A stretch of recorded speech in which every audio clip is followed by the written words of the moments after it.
Praise the Lord.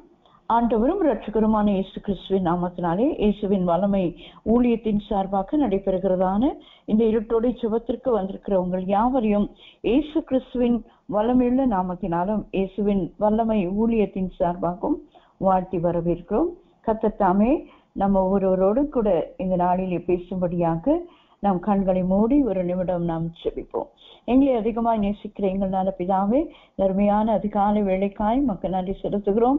இந்த வேளையிலும் கூட கர்த்தர் நீர் எங்களோடு கூட பேசுவீராக, நாங்கள் கேட்கும்படியாக எங்கள் செவிகளை எங்கள் இருதயத்தை திறப்பீராக. மீட்பர் இயேசுவின் நாமத்தில் ஜெபிக்கிறோம் நல்ல பிதாவே, ஆமேன். Praise the Lord. யோபுவின் சரித்திரம் 8ஆம் அதிகாரம் 7ஆம் வசனத்தை நாம் வாசிக்கும் பொழுது, யோபு 8:7, உம்முடைய துவக்கம் அற்பமாய் இருந்தாலும் உம்முடைய முடிவு சம்பூர்ணமாய் இருக்கும் என்று சொல்லி நாம் வாசிக்கிறோம். இங்கே யோபுவுக்கு தன் சிநேகிதரால் சொல்லப்பட்ட வார்த்தைகளாக இவைகள் இருந்தாலும் கூட, கர்த்தர் நம்முடைய இந்த ஆண்டு 2023ஆம் ஆண்டின் துவக்கத்தை காட்டிலும் அவருடைய இந்த ஆண்டின் முடிவை கர்த்தர் சம்பூர்ணமாக்கி தந்திருக்கிறார் என்று சொல்லி நிச்சயமாகவே நாம் அறிந்து கொள்ள முடியும்.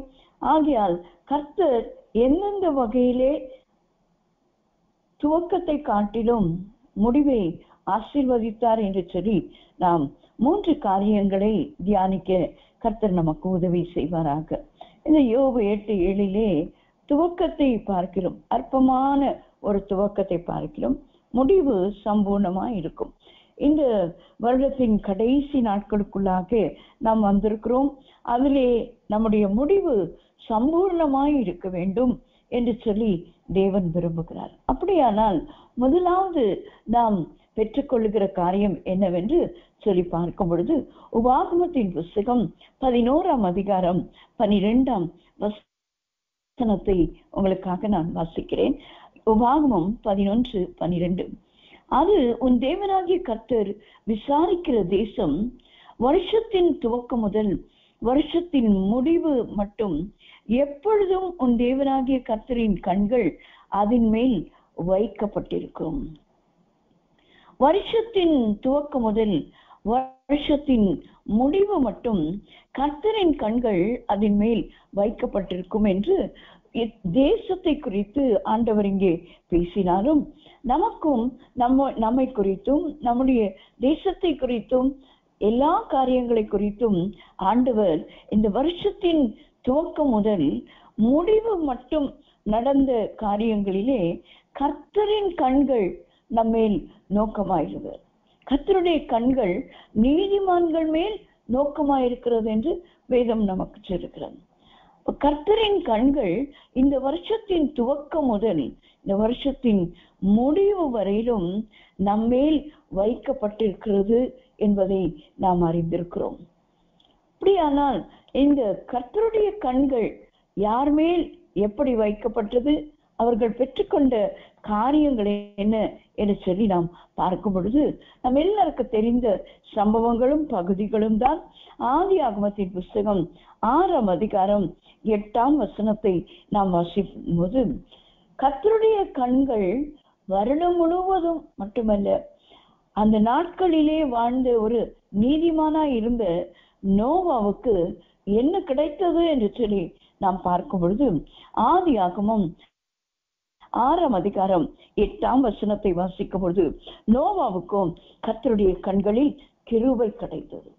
வருஷத்தின் துவக்கம் முதல் முடிவு மட்டும் கர்த்தருடைய கண்கள் நம்ம நோக்கமாய் இருக்கிறது.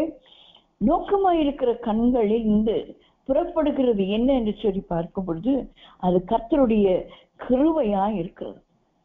அந்நாட்களிலே பூமியிலே மனுஷர் பெருகினார்கள் என்று சொல்லி நாம் வாசிக்கிறோம். அவர்கள் பெருகினது ஜனத்தொகையிலே மாத்திரமல்ல, பாவத்திலும் பெருகினார்கள் என்று நாம் பார்க்கிறோம். இந்நாட்களிலே இருக்கிறது போலதான் நோவாவின் நாட்களிலும் அப்படி இருந்தது. அதைதான் ஆண்டவராக இயேசு கிறிஸ்து சொன்னார், நோவாவின் நாட்களில் இருந்தது போல மனுஷகுமாரனுடைய நாட்களிலும் இருக்கும் என்று சொல்லி. அந்நாட்களில் இருந்த பாவம் வேறு, இந்நாட்களில் இருக்கிற பாவம் வேறு என்று அல்ல. எல்லா நாட்களிலும் பாவம் பாவமே தான். பாவம் நாம் நன்மை செய்யாதிருந்தால் அது நம் வீட்டின் வாசற்படியிலே படுத்திருக்கும் என்று சொல்லி வேதம் சொல்லுகிறது. அந்த பாவம் நிறைந்த உலகத்திலே வாழ்ந்த ஒரு மனுஷன்தான். ஆனால் கர்த்தருடைய கண்கள் அவன் மேல் நோக்கமாய் இருந்தபடினாலே அவன் பெற்றுக்கொண்டது கர்த்தருடைய கிருபை. முந்தின வசனங்களை நாம் வாசிக்கும் பொழுது 5ஆம் வசனம், மனுஷனுடைய அக்கிரமம் பூமியிலே பெருகினது என்றும் அவன் இருதயத்து நினைவுகளின் தோற்றமெல்லாம் நித்தமும் பொல்லாததே என்றும் கர்த்தர் கண்டு தாம் பூமியிலே மனுஷனை உண்டாக்கினதற்காக கர்த்தர் மனஸ்தாபப்பட்டார். அது அவர் இருதயத்துக்கு விசனமாய் இருந்தது.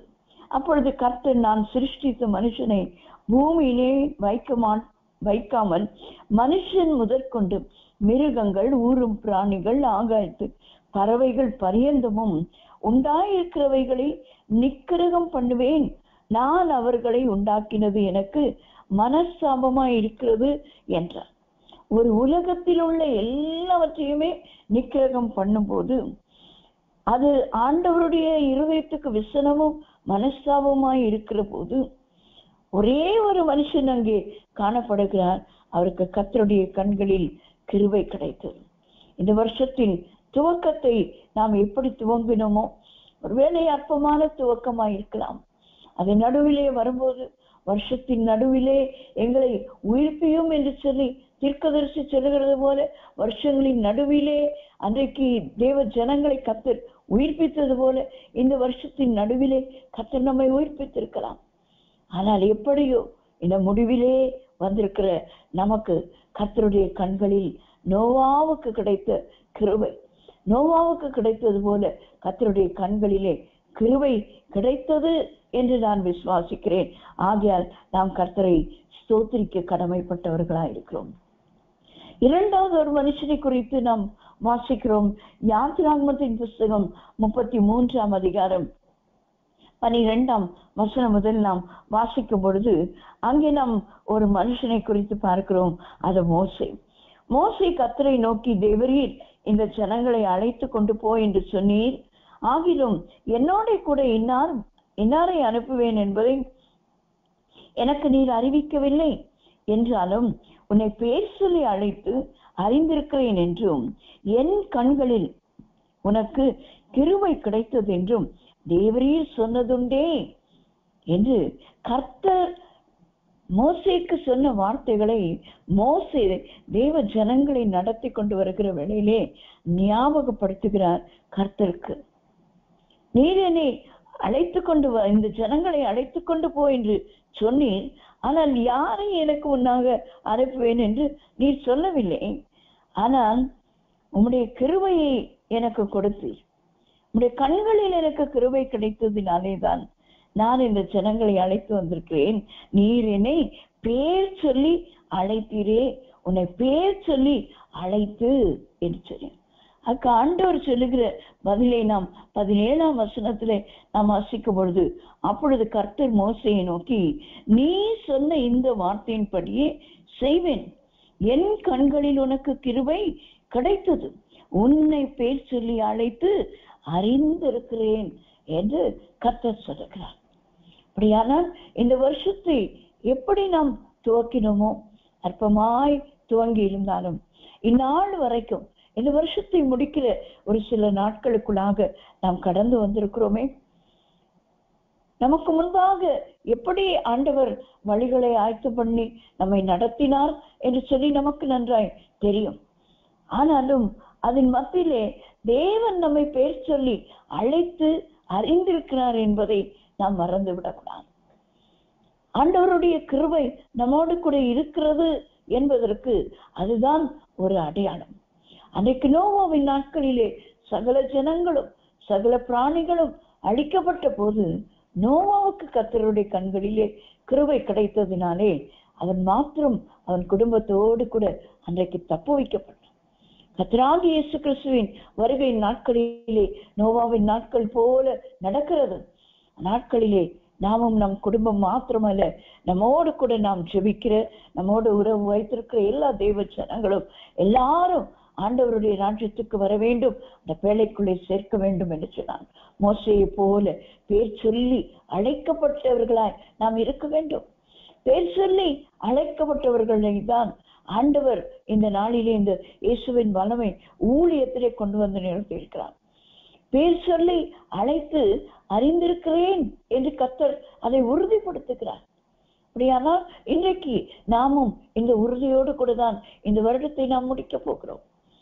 உன்னை பேர் சொல்லி நான் அழைத்து கொண்டேன், நான் உன்னை அறிந்திருக்கிறேன், உன்னை பேர் சொல்லி அறிந்தும் இருக்கிறேன், அழைத்தது மாத்திரமல்ல அறிந்தும் இருக்கிறேன் என்று சொல்லி ஆண்டவர் சொல்லுகிறாரே மோசேக்கு.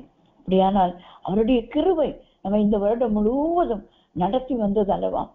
அற்பமாய் நாம் இந்த வருடத்தை துவங்கி இருக்கலாம், ஆனால் முடிக்கும் போது எவ்வளவு கம்பீரமாய் எவ்வளவு சம்பூர்ணமாய் நாம் அவருடைய கிருபையோடு கூட முடிக்கிறோம் என்று நாம் நினைக்கும் போது எத்தனை மகிழ்ச்சி. அவர் நம்மை பேர் சொல்லி அழைத்து அறிந்திருக்கிறார். மட்டுமில்லாமல் புதிய ஏற்பாட்டிலே ஒரு மனுஷன் தேவ கிருபையை பெற்றிருக்கிறாரே, அவருடைய காரியத்தை நாம் பார்க்கும் பொழுது 2 கொரிந்தியர் 12 அதிகாரம் 9 நாம் வாசிக்கும் பொழுது 2 கொரிந்தியர் 12:9, அதற்கு அவர் என் கிருபை உனக்கு போதும், பலவீனத்திலே என் பலம் பூரணமாய் விளங்கும் என்றார்.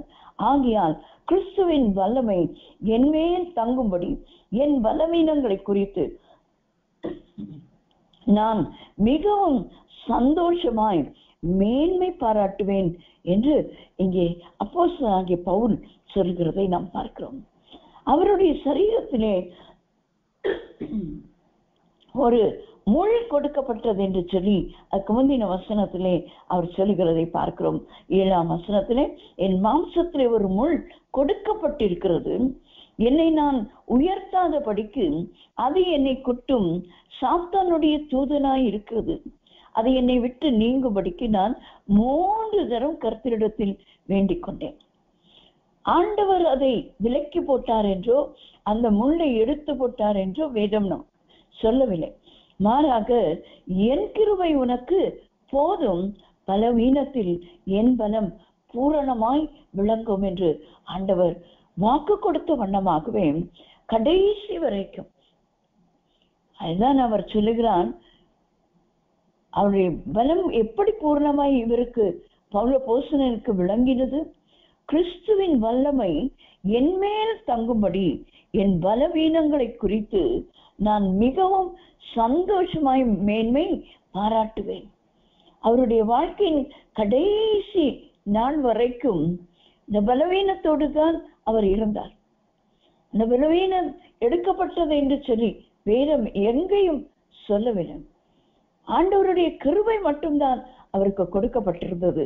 அந்த பலவீனங்களை சந்தோஷமாய் தன்னுடைய மாம்சத்திலே வைத்து மேன்மை பாராட்டி கொண்டு கர்த்தருடைய சுவிசேஷ வேலையை சரியாய் செய்த ஒரு தேவ மனுஷனாய் இந்த அப்போஸ்தலன் காணப்படுகிறார்.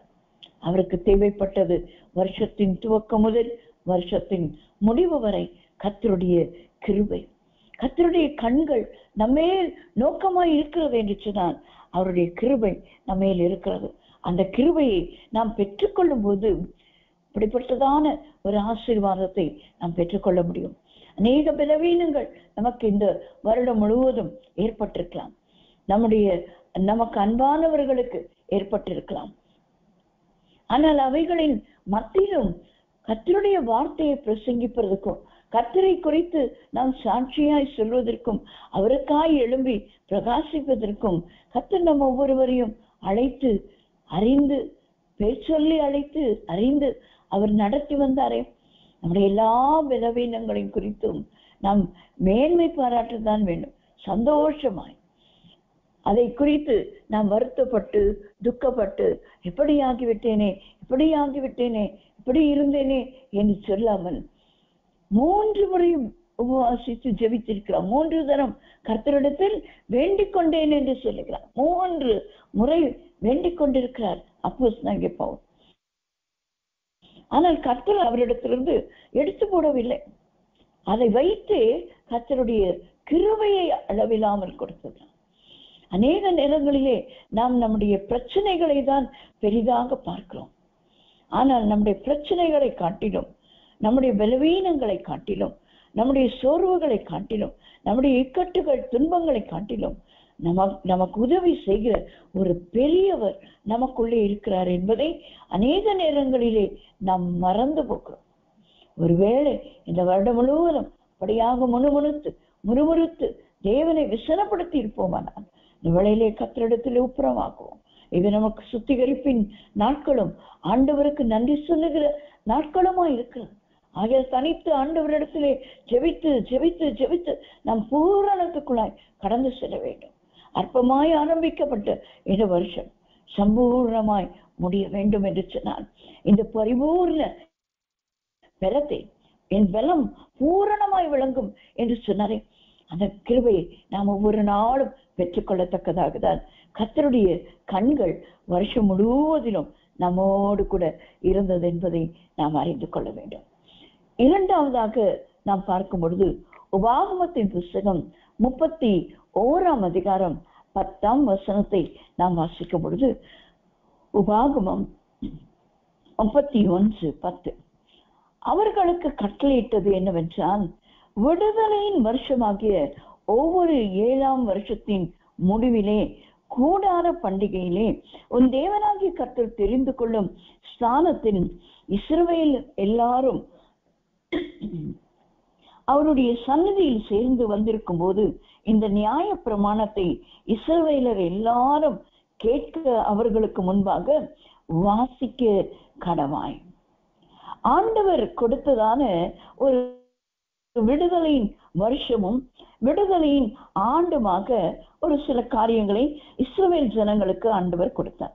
7ஆம் வருஷம் அவர்களுக்கு விடுதலையின் ஆண்டு, 50ஆம் வருஷம் யூபிலி ஆண்டு என்று சொல்லி, அது அந்த 7-7-49 அடுத்த ஆண்டு 50ஆம் ஆண்டு அவர்களுக்கு விடுதலையின் ஆண்டு என்று ஆண்டவர் சில கட்டளைகளை, ஆண்டவர் நியாயங்களை, பிரமாணங்களை அவர்களுக்கு வைத்திருந்தார்.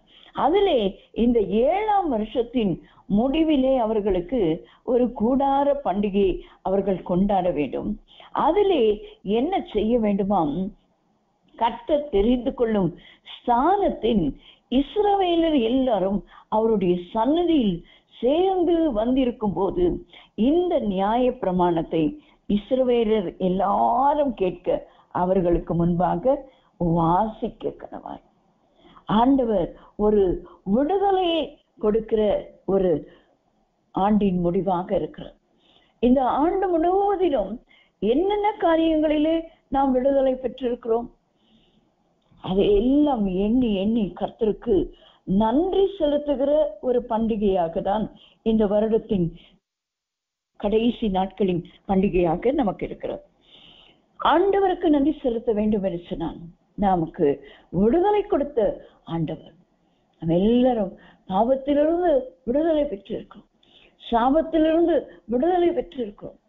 விடுதலை பெற்று நாம் ஆண்டவருக்கு நன்றி செலுத்த வேண்டியவர்களாய் இருக்கிறோம். ஆண்டவர் கொடுக்கிற விடுதலை எப்படிப்பட்டது என்று சொல்லி நாம் பார்க்கும் பொழுது, யாத்திராகமத்தின் புஸ்தகம் 12ஆம் அதிகாரம் 41ஆம் வசனத்தை நாம் வாசிக்கும் பொழுது, யாத்திராகமம் 12ஆம் அதிகாரம் 41ஆம் வசனம், 430 வருஷம் முடிந்த அன்றைய தினமே கர்த்தருடைய சேனைகள் எல்லாம் எகிப்து தேசத்திலிருந்து புறப்பட்டது. 51ஆம் வசனம், அன்றைய தினமே கர்த்தர் இஸ்ரவேல் புத்திரரை அணி அணியாய் எகிப்து தேசத்திலிருந்து புறப்பட பண்ணினார். எகிப்து தேசத்தின் அடிமைத்தனத்திலிருந்து கர்த்தர் ஒரு விடுதலையை கொடுக்கும் போது அன்றைய தினமே, ஆண்டவர் குறித்த அன்றைய தினமே 430 வருஷம் ஆண்டவர் ஆபிரகாமிடத்திலே சொன்னார், 400 வருடங்கள் உன்னுடைய தலைமுறைகள் அங்கே தங்களுக்கு அறியாத ஒரு தேசத்திலே அடிமைகளாயிருப்பார்கள். ஆனால் 400 வருஷம் முடிந்தவுடனே நான் அவர்களை விடுதலை பண்ணி கொண்டு வருவேன் என்று ஆபிரகாமுக்கு கொடுத்த வாக்கு தத்துவத்தை ஆண்டவர் நிறைவேற்றும் போது எப்படி நிறைவேற்றுகிறார்? அன்றைய தினமே எனக்கு மிகவும் பிடித்த வசனங்கள் இந்த வார்த்தைகள். வசனங்களிலே இந்த வார்த்தைகள் அன்றைய தினமே ஆண்டவர் 1 minute 1 day லேட்டோ பிஃபோரோ கிடையாதுங்க, ஆன் டைம். இன்னைக்கு நம்முடைய இந்திய ரயில்வே ஆனாலும் சரி, அல்லது மற்ற போக்குவரத்து கழகங்களானாலும் சரி, அநேக நேரங்களிலே ஆன் டைம் என்று போடுவார்கள். அநேக நேரங்களிலே அது இத்தனை மணி நேரங்கள் கூட எப்படி ஆயிருக்கலாம், டிலே ஆயிருக்கிறது. ரயில் பயணங்கள் மணி நேரங்கள் கூட, நிமிடங்கள் சொல்லுவார்கள். அப்படியே அந்த நிமிடங்கள் கால தாமதத்துக்கு வருந்துகிறோம் என்று சொல்லி மணி நேரங்களை அறிவித்த அதிகாரிகளும் உண்டு. ஆனால் நம்முடைய அதிகாரியாகிய நம்முடைய தேவன், நமக்கு விடுதலை கொடுக்கிற தேவன் எப்படிப்பட்டவர் என்று சொன்னார். He is on time. அவருடைய நேரத்திலே. அதுதான் பிரசங்கி 3ஆம் அதிகாரம் 11ஆம் வசனத்தை மூல பாஷையிலே நாம் வாசிக்கும் பொழுது, அல்லது ஆங்கில வேதாங்கமத்தின் கிங் ஜேம்ஸ் வெர்ஷனை நாம் வாசிக்கும் பொழுது இன் ஹிஸ் டைம் என்று எழுதப்பட்டிருக்கும். அவர் சகலத்தையும் அதினதின் காலத்தில் அல்ல, அவருடைய காலத்தில், அவருடைய நேரத்தில் நேர்த்தியாய் செய்து முடிக்கிற தேவன். ஆகியால் ஒரு விடுதலை கொடுக்கிற தேவன் எப்படிப்பட்டவர்?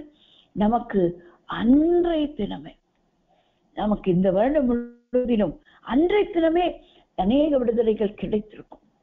சில காரியங்களுக்கு பதில் வராமல் இருந்திருக்கலாம். ஆனால் ஒரு நாள் ஒரு தீர்க்க தரிசனமாய் கர்த்தர் வெளிப்படுத்தின காரியங்கள் அன்றைக்கே நிறைவேற்றியிருக்க. எத்தனை பேர் இதற்கு நாம் சாட்சிகளாய் இருக்கிறோம்? இதற்கு சாட்சிகளாய் மாத்திரமல்ல, நாம் இதை கர்த்தரிடத்திலே சொல்லி, ஆண்டவரே உமக்கு நன்றி என்று சொல்லி, இந்த வருடத்தின் கடைசியில வந்திருக்கிற நாம், இந்த வருஷத்தின் துவக்கம் முதல் முடிவு வரைக்கும் நமக்கு கொடுத்த எல்லா விடுதலைகளுக்காகவும் கர்த்தரை நாம் ஸ்தோத்திரிக்க கடமைப்பட்டவர்களாய் இருக்கிறோம். லேவியராகமத்தின் புஸ்தகம் 25ஆம் அதிகாரம் 10ஆம் வசனத்தை நாம் வாசிக்கும் பொழுது, லேவியராகமம் 25:10, 50ஆம் வருஷத்தை பரிசுத்தமாக்கி தேசமெங்கும் அதன் குடிகளுக்கெல்லாம் விடுதலை கூற கடவீர்கள். அது உங்களுக்கு யூபிலி வருஷம். அதிலே உங்களில் ஒவ்வொருவனும் தன் தன் காணியாட்சிக்கும் தன் தன் குடும்பத்துக்கும் திரும்பி போக கடவன் என்று ஆண்டவர் இன்னொரு விடுதலை குறித்து இங்கு தேவ ஜனங்களுக்கு சொல்லுகிறார். அது 50ஆம் வருஷத்தின் விடுதலை. அந்த விடுதலை நாட்களிலே என்ன செய்ய வேண்டுமாம்? அதை பரிசுத்தமாக்கி, 50ஆம் வருஷத்தை பரிசுத்தமாக்கி. அப்படியானால் இந்த வருஷத்தின் துவக்கம் முதல் முடிவு வரைக்கும் நம்மை ஆண்டவர் அநேக காரியங்களிலே விடுதலையாக்கி கொண்டு வந்தாரே. அவருடைய நாமத்தை பரிசுத்தப்படுத்த வேண்டும், நாமும் பரிசுத்தமாக்கப்பட வேண்டும். ஆகையால் தான் இந்த வாரம் முழுவதும் நமக்கு சுத்திகரிப்பின் நாட்கள் என்று போதகர் ஆரம்பத்திலேயே சொல்லி, இந்த நாட்களை சுத்திகரிப்பின் வார்த்தைகளை வசனங்களை வைத்து நம்மை சுத்திகரித்துக் கொள்வதற்கு நமக்கு அந்த ஜெபங்கள் நடத்தப்பட்டு கொண்டு வருகிறது. சுத்திகரிக்கப்படுகிற நாட்கள் என்று சொல்லும்போது கர்த்தர் நம்மை பரிசுத்தமாக்குகிற நாட்கள். இந்த விடுதலை எதை குறிக்கிறது? இரண்டாவதாக என்று சொன்னால் நம்மை பரிசுத்தமாக்குகிற காரியத்தை குறிக்கிறதாக இருக்கு. ஆகையால் இந்த வருஷத்தின் துவக்கம் அற்பமாய் துவக்கப்பட்டு கொஞ்சம் பரிசுத்தத்தோடு கூட கடந்து வந்திருக்கலாம். ஆனால் முடிவு சம்பூர்ணமாய் முடிய வேண்டுமே. ஆகையால் நம்மை பரிசுத்தப்படுத்திக் கொள்ள கர்த்தர் இந்த நாளிலும் கூட வந்து ஒரு குஷ்டரோகத்தை குறித்து கர்த்தர் நம் ஆவியானவர் நம் மத்தியிலே பேசி நாம் எத்தகையான சுத்திகரிப்பை நாம் பெற்றுக்கொண்டு பரிசுத்தமாக்கப்பட வேண்டும் என்று கர்த்தர் நம்மோடு கூட இடைப்பட்டிருக்கிறார் அல்லவா? அப்படியாக வேத வசனங்களை நாம் ஆராய்ந்து பார்க்கும்போது ஆண்டவர் வசனங்களை கொடுத்து அதை கொண்டுதான் நம்மை சுத்திகரிக்கிற தேவனாய் இருக்கிறார். வசனத்தை கொண்டு நம்மை சுத்திகரிக்கிற தேவனாய் இருக்கிறார். ஆகையால் இந்த விடுதலைகளை பெற்று நாம் நாமே பரிசுத்தமாக்கிக் கொள்ள கர்த்தர் நம்ம ஒவ்வொருவருக்கும் கிருபை செய்வாராக. இந்த வருடத்தின் கடைசியில வந்திருக்கிற நமக்கு இது விடுதலையின் நாட்களாக, அந்த விடுதலை நாட்கள் அது நம்மை பரிசுத்தமாக்குகிற நாட்களாக மாறுவதாக.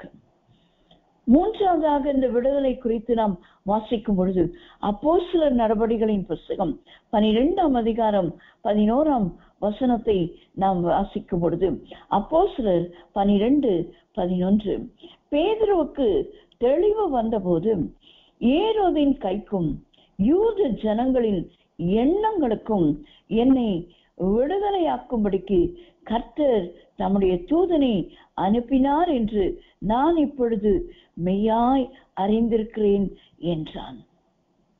நமக்கு எல்லாருக்கும் தெரிந்த சம்பவம். அப்போஸ்தலனாகிய பேதுருவை எப்படியாக அவர்கள் சிறையிலே அடைத்திருந்தார்கள். அப்பொழுது சபையார் ஜெபித்துக் கொண்டிருக்கும் போது கர்த்தர் எப்படி தம்முடைய தூதனை அனுப்பி உள் காவலிலே இருந்ததான 2 காவல்காரர்களோடு கூட தன் கைகளும் சங்கிலியால் கட்டப்பட்டிருக்கும். அப்படிப்பட்ட ஒரு இடுக்கமான நெருக்கமான ஒரு காவல். பல கதவுகள் திறந்து வெளியிலே உள்ள வாசல் திறந்து வெளியிலே வர வேண்டிய ஒரு உள் காவலுக்குள்ளே இருந்தார். ஆனால் அவைகள் எல்லாவற்றிலும் இருந்தும் கர்த்தர் விடுவித்து தம்முடைய தூதன் மூலமாய் வெளியிலே கொண்டு வந்து அவரை விடுகிற வரைக்கும் அவர் அதை ஒரு கனவு போல நினைத்து கொண்டிருந்தார். ஏதோ அந்த சிறைச்சாலையிலே அந்த காவலாளிகளின் மத்தியிலே தூங்கிக் கொண்டிருந்தார் என்று வேதம் நமக்கு சொல்லுகிறது. நாளைக்கு சிரசேதம் பண்ணப்படுவதற்கு தான் அவர் சிறையிலே அடைக்கப்பட்டிருக்கிறார். ஆனால் அவர் நன்றாய் அந்த இடத்திலே அந்த வசனங்களை நாம் வாசிக்கும் பொழுது அவனை காக்கும்படி வகுப்புக்கு 4 போர் செய்வகராக ஏற்படுத்தி 4 வகுப்புகளின் வசமாக ஒப்புவித்தார். அப்படியே பேதுரு சிறைச்சாலையிலே காக்கப்பட்டிருக்கையில் சபையார் அவர்களுக்காக ஜெபம் பண்ணினான்.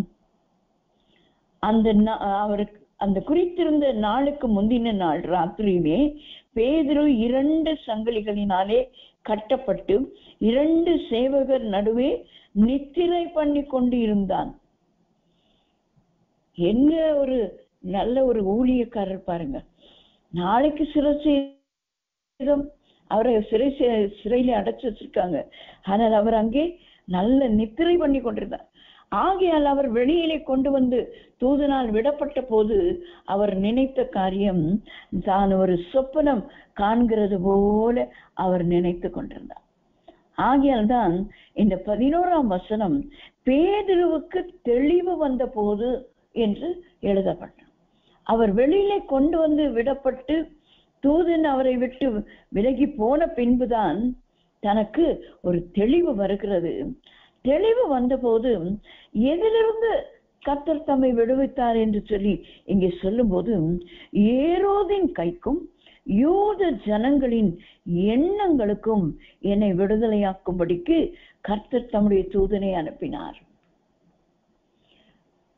ஏரோதின் கைக்கும் யூத ஜனங்களின் எண்ணங்களுக்கும் இந்த 2 காரியங்கள் அவனுடைய வாழ்க்கையிலே இருந்தது. அதிலிருந்து கர்த்தர் விடுதலை கொடுத்தார். ஏரோது அதை கொலை செய்ய வேண்டும் என்று. ஏனென்றால் முதல் வசனம் சொல்லுகிறது, அக்காலத்தில் ஏரோது ராஜா சபையிலே சிலரை துன்பப்படுத்த தொடங்கி யோவானுடைய சகோதரனாகிய யாக்கோபை பட்டயத்தினாலே கொலை செய்தான். முதல் இரத்த சாட்சி அப்போஸ்தலர்களிலே இந்த யாக்கோபு, யோவானுடைய சகோதரனாகிய அந்த இடுமுழக்கத்தின் சகோதரரிலே ஒருவன் முதலாவது மரித்தான். 2வது அவர்கள் குறிவைத்தது இந்த பேதுருவை. ஆனால் அவர் கர்த்தர் எப்படி விடுதலை கொடுத்தாராம்? ஏரோதின் கைக்கு, அவனுடைய கொலைபாதகமான கைக்கு கர்த்தர் அவனை விடுதலை கொடுத்ததுக்காய் கர்த்தரை ஸ்தோத்திரித்தார்.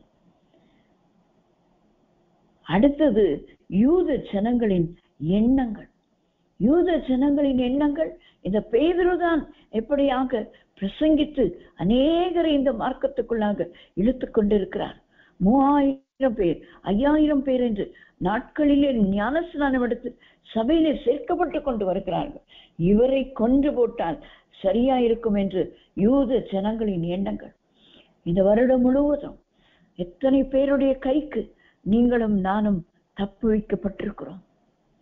எத்தனையோ கொலை பாதகர்கள் நம்மை கொலை செய்யும்படியாக எத்தனித்திருந்தார். சில காரியங்கள் நமக்கு தெரிந்திருக்கலாம், சில காரியம் தெரியாமலே கொலைக்கு நாம் நியமிக்கப்பட்டிருந்திருக்கலாம். அநேகருடைய எண்ணங்கள், நம்மை குறித்த எண்ணங்கள், இவர்கள் அல்லவா தேவராஜ்யத்தை பிரசங்கித்துக் கொண்டிருக்கிறார், இவர்கள் அல்லவா தேவனுக்கு சாட்சியாய் உண்மையாய் ஜீவிக்கிறார்கள், இவர்களை என்ன செய்வோம் பாருங்கள் என்று எண்ணம் கொண்டிருந்தார்களே.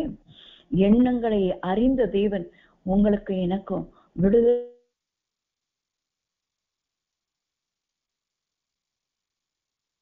துவக்கம் முதல் முடிவு வரைக்கும் ஆண்டவர் நம்மை இப்படிப்பட்ட அநேக ஏரோதுகளின் கைக்கும் அநேக யூதர்களின் கைக்கும் நம்மை விடுதலையாக்கினாரே. அவர்களுடைய எண்ணங்களுக்கு நம்மை விடுதலையாக்கினாரே.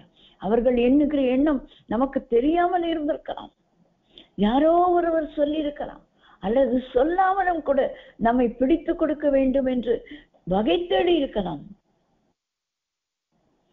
எண்ணங்களை அறிகிற தேவன், தூரத்திலிருந்து நம்முடைய நினைவுகளை அறிகிற தேவன், நமக்கு விரோதமாய் எண்ணங்களை தாறுமாறாக்கி நமக்கு விடுதலை கொடுத்த தேவனை நாம் ஸ்தோத்திரிக்க கடமைப்பட்டிருக்கிறோம். கடைசியாக மூன்றாவதாக நாம் வாசிக்கிற ஒரு பகுதி என்னவென்று சொன்னால்,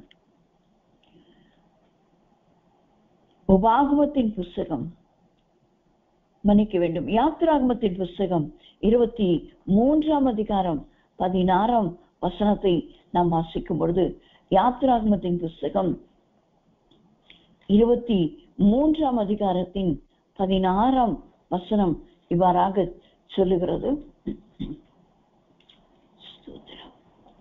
நீ வயலில் விதைத்த உன் பயிர் வேலையின் முதற் பலனை செலுத்துகிற அறுப்பு கால பண்டிகையும், வருஷ முடிவிலே நீ வயலில் உன் வேலைகளின் பலனை சேர்த்து தீர்ந்த போது சேர்ப்பு கால பண்டிகையையும் ஆசரிப்பாயாக. இங்கே இன்னொரு பண்டிகையை குறித்து நாம் பார்க்கிறோம். நாம் வருடத்தின் கடைசியிலே வருட பண்டிகையை கொண்டாடி புதிய வருடத்தின் பண்டிகைக்குள்ளாக கடந்து செல்லவிருக்கிறோம். ஆண்டவர் இங்கே இஸ்ரவேல் ஜனங்களுக்கு கொடுத்த ஒரு பண்டிகையாக இது சேர்ப்பு கால பண்டிகை என்று சொல்லப்பட்டிருக்கு. அந்த சேர்ப்பு கால பண்டிகையிலே இவர்கள் என்ன செய்ய வேண்டும்? உன் வேலைகளின் பலனை சேர்த்து தீர்ந்த போது, உன் வேலைகளின் பலனை நீ சேர்த்து தீர்ந்த போது என்று சொல்லி நாம் பார்க்கிறோம். ஆனால் வேலைகளின் பலன் அது சேர்த்து தீர்ந்த போது என்று சொன்னால், அந்த காரியங்கள் நமக்கு ஆண்டவர் கொடுத்த காரியங்களை முடிக்கிற ஒரு காரியத்தை குறிக்கிறது. அந்த பலனை பெற்றுக் கொள்ளுகிறது. ஒரு வயலிலே அவர்கள் விளைச்சலை கண்டடைகிறார்கள், அதை சேர்த்து அதன் பலனை என்ன செய்ய வேண்டுமாம்? அதை கர்த்தருக்கு கொடுத்து பண்டிகையை ஆசரிக்க வேண்டும். இது எதை குறிக்கிறது? நாம் இந்த வருடம் முழுவதும் உலகத்திலும் பல காரியங்களிலும் நம்முடைய குடும்பத்திலும் பல வேலைகளை செய்திருக்கிறோம். எல்லா வேலைகளும் கர்த்தரால் கொடுக்கப்பட்ட வேலைதான். கர்த்தருடைய ஊழியத்தை செய்கிறது மட்டுமல்ல, நம்மை ஒரு குடும்பத்திலே வைத்திருக்கிறார் என்றால், ஒரு தகப்பன் ஸ்தானத்திலே, ஒரு கணவன் ஸ்தானத்திலே, ஒரு மனைவி ஸ்தானத்திலே, ஒரு பிள்ளையின் ஸ்தானத்திலே, ஒவ்வொருவரையும் ஒவ்வொரு ஸ்தானத்திலே வைத்து அவரவர்கள் கடமைகளை நிறைவேற்றுவதற்கு நமக்கு ஒரு வேலையை கொடுத்திருக்கு. அந்த வேலையை நாம் சரியாய் செய்து நம்முடைய கடமையை முடிக்க வேண்டியது அவசியம். அதே வண்ணமாய் சமுதாயத்துல எனக்கு என்னங்க வேலை? கீழே கிடக்கிற ஒரு குப்பையை கூட, ஒரு பேப்பரை கூட இன்றைக்கு அதை தாண்டி போகிறார்களே ஒழிய அதை எடுத்து வைத்து விட்டு போக வேண்டும் என்கிற காரியம் அறியாமல் ஜனங்கள் இன்றைக்கு நடந்து கொண்டிருக்க. சமுதாயத்திலும் நமக்கு அநேக பங்குகள் உண்டு. நம்முடைய சுற்றுச்சூழலை சுத்தமாக வைத்துக் கொள்ள வேண்டும். போதிக்கிறது மாத்திரமல்ல, நாம் செய்கிறவர்களாகவும் இருக்கிறோம். இயேசுவானவர் செய்யவும் உபதேசிக்கவும் தொடங்கின என்று அப்போஸ்தலர் 1 அதிகாரத்திலே நாம் வாசிக்கிறோம். அவர் செய்ததை அவர் உபதேசித்தார். ஆவியில் எளிமை உள்ளவர்கள் பாக்கியவான்கள் என்று சொல்லும் போது அவர் ஆவியிலே எளிமை உள்ளவராய் தம்மை காண்பித்தார். சமாதானம் பண்ணுகிறவர்கள் பாக்கியவான்கள் என்று அவர் போதிக்கும் போது அவர் சமாதானம் பண்ணுகிறவராய் காண்பித்தார். சமாதானம் பண்ணினார். சமாதானம் பண்ணும்படியாக அவர்களோடு இருந்தவர்களை சொன்னார். அவர்களுக்கு சொல்லிக் கொடுத்தார். அப்படியெல்லாம் சமுதாயத்திலும் நமக்கு ஒரு பங்குண்டு. அதிலும் நாம் பலனை காண வேண்டும். அப்படி நமக்கு வேலை ஸ்தலங்களை ஆண்டவர் கொடுத்திருப்பார். அங்கேயும் நாம் நம்முடைய கடமைகளை நிறைவேற்று கர்த்தருக்கு முன்பாக உண்மை உள்ளவர்களாய் இருக்க வேண்டும். யோசிப்பு போர்த்திபாரின் வீட்டிலே ஒரு வேலைக்காரன், வேலைகளை செய்து கொண்டிருந்தவன். அவன் அதிகாரி அல்ல. ஆனால் எல்லாவற்றுக்கும் அதிகாரத்தை அந்த போர்த்திபார் கொடுத்திருந்தாலும் வேலை செய்வதற்கு தான் அங்கே இருந்தார். ஆனால் அங்கே தன்னுடைய உண்மையை வெளிப்படுத்தினார் அல்லவா? அதுபோல கர்த்தர் நம்மை எந்தெந்த இடங்களிலே வைத்திருக்கிறாரோ அந்தந்த இடங்களிலே நம்முடைய வேலைகளை சரியாய் செய்து முடித்து அதன் பலனை கர்த்தரிடத்திலே கொண்டு வந்து கொடுத்து, ஆண்டவரே இந்த வருடம் முழுவதும் நான் செய்த காரியங்கள் இது இது இது என்று சொல்லி இந்த வருடத்தின் கடைசி இந்த நாட்களிலே நம்மை ஆண்டவருடைய சமூகத்திலே ஒப்பு கொடுத்து அவரோடு தனித்திருந்து இதெல்லாம் நம்ம அவர்கிட்ட ஒப்பு கொடுக்கணும். கொண்டு வந்து அவருடைய சந்நிதியிலே அவர் சொல்லுகிற இடத்திலே அதை கொண்டு வந்து சேர்ப்பு பண்டிகையாக ஆசரிக்க வேண்டும் என்று ஆண்டவர் இஸ்ரவேல் ஜனங்களுக்கு சொன்னார். அப்படியானால் நாமும் கூட நம்ம இந்த வருடம் முழுவதும் எல்லாம் சேர்த்து வைத்திருக்கோமே. என்னென்ன செய்தோம்? நற்கிரியைகளும் இருக்கிறது, அநேக நேரங்களிலே துர்க்கிரியைகளும் இருக்கு. அதையும் சொல்லி நாம் என்ன செய்ய வேண்டும்? சுத்திகரிப்பை பெற்றுக்கொள்ள வேண்டும். ஆண்டவரே, இதை நான் செய்யாமல் விட்டேன், இதை வேறு விதமாய் செய்தேன், முறுமுறுப்போடு செய்தேன், கோபத்தோடு செய்தேன், வேண்டா வெறுப்போடு செய்தேன், என்னை மன்னியும் என்று சொன்ன மன்னிக்கிற தேவன் நமக்கு உண்டு. ஆனால் அவைகள் எல்லாம் சேர்த்து கொண்டு வந்து தேவ சமூகத்திலே கொண்டு வந்து நிறுத்த வேண்டும். கொண்டு வந்து ஒரு மனுஷனை குறித்து நாம் வாசிக்கும் பொழுது 1 நாளாகமத்தின் புஸ்தகம் 28 அதிகாரம் 20 நாம் வாசிக்கும் பொழுது 1 நாளாகமம் 28:20 நாம் வாசிக்கிறோம். தாவீது தன் குமாரனாகிய சாலமோனை நோக்கி, நீ பலம் கொண்டு தைரியமாயிருந்து இதை நடப்பி நீ பயப்படாமலும் கலங்காமலும் இரு. தேவனாகிய கர்த்தர் என்னும் என் தேவன் உன்னோடு இருப்பார். கர்த்தருடைய ஆலயத்தை கட்டுகிறதற்கு அடுத்த சகல கிரியைகளையும் நீ முடித்து தீரு மட்டும் அவர் உன்னை விட்டு விலகவும் மாட்டார், உன்னை கைவிடவும் மாட்டார் என்று சாலமோனுக்கு அவர் தகப்பன் கொடுத்த ஒரு ஆலோசனை. நீ இந்த ஆலயத்தை கட்டுவதற்கு கர்த்தர் தெரிந்து கொண்ட ஒரு பாத்திரம். ஆகையால் நீ அதை செய்து தீரு மட்டும் அவர் உன்னை விட்டு விலக மாட்டார், உன்னை கைவிட மாட்டார், அவர் உன்னோட கூட இருப்பார் என்று உற்சாகப்படுத்தினார். ஆகையால் சாலமோன் 2 நாளாகமத்தின் புஸ்தகம் 8 அதிகாரம் 16 வாசிக்கும் பொழுது அவர் சொல்லுகிற வார்த்தைகள், 2 நாளாகமம் 8 அதிகாரம் 16 வாசிக்கும் பொழுது, இப்படியே கர்த்தருடைய ஆலயத்துக்கு அஸ்திவாரம் போடப்பட்ட நாள் முதல் அதை முடிக்கும் மட்டும் சாலமோனின் வேலையெல்லாம் நடந்தேறி கர்த்தருடைய ஆலயம் கட்டி தீர்ந்தது. ஹல்லேலூயா. அஸ்திவாரம் போடப்பட்ட அந்த நாள் முதல் முடிக்கும் வரைக்கும் கர்த்தர் அவனோட கூட இருந்து அதை முடித்து கொடுத்தார். அந்த ஆலயம் கட்டி தீர்ந்தது. அது நிமித்தம் அவன் பலிகளை செலுத்தி ஆண்டவருக்கு நன்றி பலிகளை ஏறெடுத்தான் என்று சொல்லி 2 நாளாகவும் 7 அதிகாரத்திலே நாம் வாசிக்கிறோம். நன்றி பலிகளை ஏறெடுத்து கர்த்தருக்கு பலி செலுத்தி அவன் ஜெபம் பண்ணி முடிந்த போது கர்த்தருடைய அக்கினி வானத்திலிருந்து இறங்கி வந்தது என்று நாம் வாசிக்கிறோம். அப்படியானால் இந்த வருடத்தின் கடைசிக்கு வந்திருக்கிற நமக்கும் கூட இந்த சாலமோனை போல நாம் துவங்கின இந்த ஆண்டிலே கர்த்தர் நம்மோடு கூட இருப்பேன் என்று வாக்கு கொடுத்தார். நமக்கு இயேசுவின் வல்லமை ஊழியத்திலே வர்த்திக்க பண்ணுவேன் என்று வாக்கு கொடுத்தார். ஊழியருடைய காரியங்களிலே நமக்கு ஒரு வர்த்திக்க பண்ணுகிற ஒரு அனுபவத்தை கர்த்தர் கொடுத்தார். இந்த வருடம் முழுவதும் நம்மோட கூட இருந்த தேவனுக்கு நாம் நன்றி செலுத்த வேண்டாமா? நம்மை சுத்திகரித்துக் கொண்டு, ஆண்டவரே, நான் செய்யாத காரியங்களுக்காய் என்னை மன்னியும், நான் செய்த காரியங்களை நான் நம்முடைய சமூகத்திலே வந்து படைக்கிறேன் என்று சொல்லி சாலமோன் சொன்னது போல ஆண்டவருடைய கரத்திலே நாம் படைப்போம் என்றால் கர்த்தர் நம்மை ஆசீர்வதிக்க சித்தமுள்ளவராயிருக்கிறார்.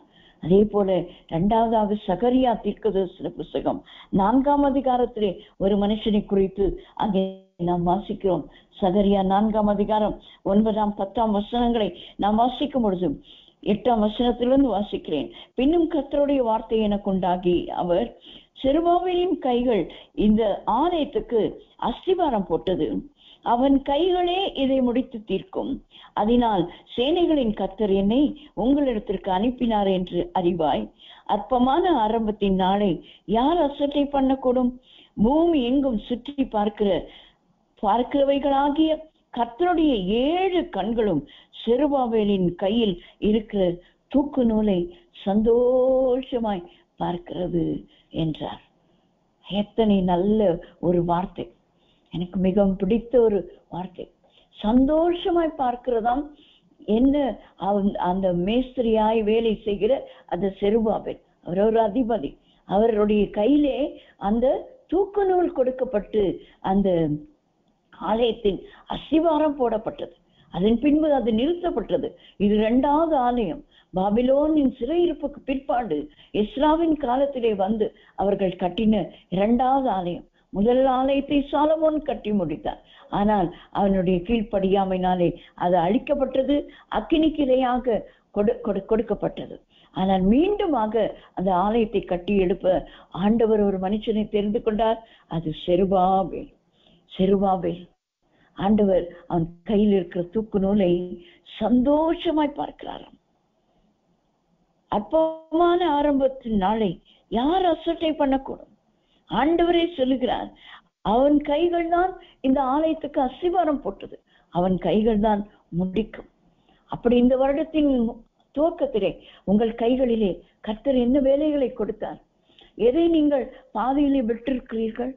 எதை நீங்கள் முடிக்க வேண்டும்? ஆண்டவரிடத்திலே கேளுங்கள். ஆண்டவரே, நான் முடிக்க எனக்கு நீர் உதவி செய்யும். இந்த ஆண்டின் இறுதிக்குள்ளாக நீர் எனக்கு கொடுத்த வேலையை நான் செய்து முடிக்க எனக்கு உதவி செய்யும். நீர் என்னுடைய கையில் இருக்கிற அந்த வேலையின் கருவிகளை சந்தோஷமாய் பார்க்கிறேன்.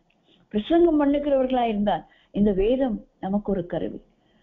இந்த வேதத்தை பார்த்து சந்தோஷப்பட்டு, இந்த என்னுடைய வசனத்தை வைத்துதானே என் மகள் பிரசங்கிக்கிறான் என்று கர்த்தர் சந்தோஷப்பட வேண்டும்.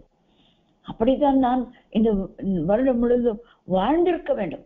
வாழ்ந்திருக்கவில்லை என்றால் ஆண்டவர் துக்கப்படுவார், சந்தோஷமாய் பார்க்க மாட்டார். அப்படி நம்ம ஒவ்வொருவரின் கரங்களிலும் கொடுக்கப்பட்ட அந்த கருவிகள் என்ன என்று நாம் ஆண்டவருடைய சமூகத்திலே கேட்டு பெற்றுக்கொள்ள வேண்டும். அந்த கருவிகளை சந்தோஷமாய் பார்க்கிறார்.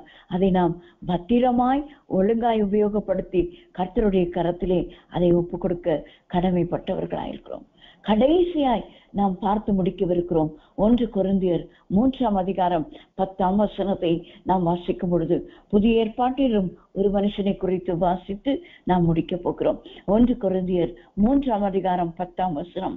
எனக்கு அளிக்கப்பட்ட தேவ கிருபையின்படியே புத்தியுள்ள சிற்பாசாரியை போல அஸ்திவாரம் போட்டேன், வேறொருவன் அதன் மேல் கட்டுகிறான், அவனவன் தான் அதன் மேல் இன்ன விதமாய் கட்டுகிறான் என்று பார்க்க கடவன். போடப்பட்டிருக்கிற அஸ்திவாரமாகிய இயேசு கிறிஸ்துவை அல்லாமல் வேறே அஸ்திவாரத்தை போட ஒருவனாலும் கூடாது. ஒருவன் அந்த அஸ்திவாரத்தின் மேல் பொன் வெள்ளி விலையேற பெற்ற மரம், கல், புல், வைக்கோல் ஆகிய இவைகளை கட்டினால் அவனுடைய வேலைப்பாடு வெளியாகும், நாளானது அதை விளங்க பண்ணும், ஏனெனில் அது அக்கினியினாலே வெளிப்படுத்தப்படும். அவனவனுடைய வேலைப்பாடு எத்தன்மை உள்ளதென்று அக்கினியானது பரிசோதிக்கும். இங்கே ஒரு தேவ மனுஷனை குறித்து நாம் வாசிக்கிறோம். அவர் சொல்லுகிறார், நான் அஸ்திவாரம் போட்டேன். நல்ல ஒரு சிற்பாசாரியாய் புத்தியுள்ள சிற்பாசாரியாய் நான் அஸ்திபாரம் போட்டிருக்கிறேன், அதை நான் மற்றவர்களிடத்திலே கொடுத்து நீங்கள் அதை கட்டுங்கள் என்று ஒவ்வொரு இடங்களுக்கு போகும்போது சபைகளை ஸ்தாபித்து அதை ஒருவரிடத்திலே கொடுத்து நீங்கள் இதை பார்த்துக் கொள்ளுங்கள். எபேசுவிலே தீமோத்தேயுவை விட்டு, இப்படியாக கிரேத்தா தீவிலே தீத்துவை விட்டு, இப்படியாக ஒவ்வொருவரை ஒவ்வொரு இடங்களிலே விட்டு நீங்கள் இந்த இடங்களை பார்த்துக் கொள்ளுங்கள் என்று சொல்லி ஆங்காங்கே அப்போஸ்தலர்களை உருவாக்கினவர் இந்த அப்போஸ்தலனாகிய பவுல் நல்ல ஒரு அஸ்திபாரத்தை போட்டார். ஆனால் அதன் மேல் கட்டுகிறவர்கள் பொன்னினாலும் வெள்ளினாலும் கட்டலாம், அல்லது புல்லினாலும் மரத்தினாலும் வைக்கோலினாலும் கட்டலாம். ஆனால் இவைகள் எல்லாம் எதினாலே கட்டினாலும் எல்லாம் ஆக்கினாலே சோதிக்கப்படும் என்று சொல்லி வேதம் சொல்லுகிறது. அப்போஸ்தலனாகிய பவுல் சொல்லுகிறார். அது சோதிக்கப்படும் போது அது இன்னும் சுத்தமாக மாறுவதற்கு ஏதுவாக அந்த வேலைப்பாடு இருந்தால் அதன் பலன் பூரணமாய் கிடைக்கும். இல்லை என்று சொன்னால் ஒருவேளை அது புல்லினாலோ மரத்தினாலோ வைக்கோலினாலோ உண்டாக்கப்பட்டிருந்தது, ஆனால் அது எரிந்து பஷ்பமாக சாம்பலாகி போகும். அப்போ அதிலே பலன் ஒன்றும் இருக்காது. பலன் கொடுக்கத்தக்கதாக தான் கர்த்தர் நம்மை அழைத்திருக்கிறார். பலன் கொடுப்பதற்கு தான் அந்த சேர்ப்பின் பண்டிகை அவர்களுக்கு கொடுக்கப்பட்டதின் காரணம், அவர்கள் அந்த விளைச்சலை எல்லாம் கொண்டு வந்து அறுவடையை அறுத்து சேர்த்து கொண்டு வந்து படைக்க வேண்டும். அப்படியாக இந்த வருடத்தின் முடிவிலே வந்திருக்கிற நாம் இந்த வருடம் முழுவதும் எவைகளை விதைத்தோம், எவைகளை அறுத்தோம், எவைகளை சேர்த்து வைத்திருக்கிறோம், அவைகளை கர்த்தருடைய சமூகத்திலே ஒப்படைக்கும்படியாக நாம் வந்திருக்கிறோம். அஸ்திபாரம் போட்டோமா, அல்லது கர்த்தர் கொடுத்த நல்ல தீர்க்கதரிசிகள் அப்போஸ்தலருடைய அஸ்திபாரத்தின் மேலே நாம் கட்டப்பட்டவர்களாய் இருந்திருக்கலாம். அவர்கள் சொன்ன வார்த்தைகளை கீழ்ப்படிந்து நாம் நடந்து ஊழியங்களை செய்திருக்கலாம். அல்லது நம்முடைய வேலை ஸ்தலங்களிலே நம்முடைய அதிகாரிகள் நம்மை நடத்தின நல்ல பாதைகளை நாம் கடைபிடித்து நடந்திருக்கலாம். ஆனால் அதிலே நாம் சரியான வகையிலே கட்டியிருக்கிறோமா என்று நம்மை நாமே ஆராய்ந்து பார்த்து, ஆண்டவரே, பொன்னினாலே கட்டப்பட்டிருந்தால் அது சுத்த பொன்னாய் மாறும், வெள்ளியினாலே கட்டப்பட்டிருந்தால் அது சுத்த வெள்ளியாய் மாறும், விலையேற பெற்ற கற்களாலே கட்டப்பட்டிருந்தால் அது இன்னும் விலையேற பெற்ற கற்களாய் அது மாறும். ஆனால் புல், மரம், வைக்கோல் இவைகள் எரிந்து சாம்பலாகும். ஆண்டவரே, ஒருவேளை நான் புல்லினாலே கட்டப்பட்டதை நான் சேர்த்து கொண்டு வருவேன், ஆனால் அது உமக்கு பிரியமாய் இருக்காதே. என்னை பொன்னினாலே கட்டப்படுகிற ஒரு வேலையை நீர் எனக்கு கொடுத்திருக்கிறீர், அதை நான் பொன்னினாலே கட்ட எனக்கு உதவி செய்யும். இந்த வருடத்தின் கடைசியிலே நான் என்னை அர்ப்பணிக்கிறேன் என்று சொல்லி நம்மை நாமே அர்ப்பணிப்போமா? ஆண்டவருடைய சமூகத்திலே நாமே அர்ப்பணித்து நாம் கேட்போம். ஆண்டவர் கொடுத்ததான அந்த 3 காரியங்கள் ஆண்டவருடைய கண்களிலே நமக்கு கிருபை கிடைத்தது. 2வது ஒரு விடுதலை கிடைத்திருக்கிறது. 3வதாக நாம் அவருக்கு சேர்த்து கொடுக்கிறதான ஒரு பலன்.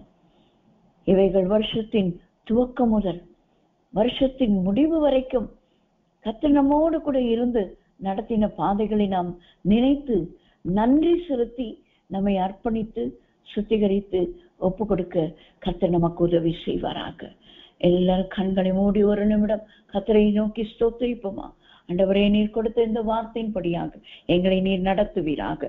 ஸ்தோத்திரம் ஆண்டவரே, நன்றியோடு நன்றியோடு மை ஸ்தோத்திரிக்கிறோம், மை துதிக்கிறோம். ஆண்டவரே, எங்களை தாழ்த்தி உம்முடைய கரத்திலே ஒப்பு கொடுக்கிறோம் அப்பா. இந்த நாளிலே, இந்த வருஷத்தின் துவக்கம் முதல் இந்த முடிவு வரைக்கும் நீர் எங்களோடு கூட இருந்து நடத்தின பாதைகளை நாங்கள் நினைத்து நினைத்து நீர் கொடுத்த விடுதலைகளை, நீர் கொடுத்த அந்த கிருபையை நினைத்து உமக்கு நன்றி வரைகளை செலுத்தும். ஆண்டவரே, எங்களை தாழ்த்தி ஒப்பு கொடுத்து அர்ப்பணித்து, ஆண்டவரே, இன்னும் நாங்கள் செய்ய வேண்டிய வேலைகள் என்னவென்று கேட்டு இடத்திலிருந்து பெற்றுக்கொள்ளத்தக்கதான் நாங்கள் சேர்த்த பலனை உடைய சமூகத்திலே கொண்டு வந்து ஸ்தோத்திர பலிகளை ஏறெடுக்க இந்த சேர்ப்பின் பண்டிகையை எங்களுக்கு இந்த நாளிலே கொடுத்திருக்கிறபடினாலே நாங்கள் உம்மை ஸ்தோத்திரிக்கிறோம், உம்மை துதிக்கிறோம். தாழ்த்தி உடைய கரத்திலே ஒப்பு கொடுக்கிறோம். உமக்கு உகந்த பாத்திரங்களாய் ஆண்டவரே, நாங்கள் நல்ல அஸ்திபாரத்தின் மேல் கட்டப்பட்ட ஆண்டவரே ஸ்தலங்களாய் நாங்கள் மாற கர்த்தர் கிருபை தருவீராக. மீட்பர் இயேசுவின் நாமத்தில் ஜெபிக்கிறோம் நல்ல பிதாவே. ஆமேன், ஆமேன்.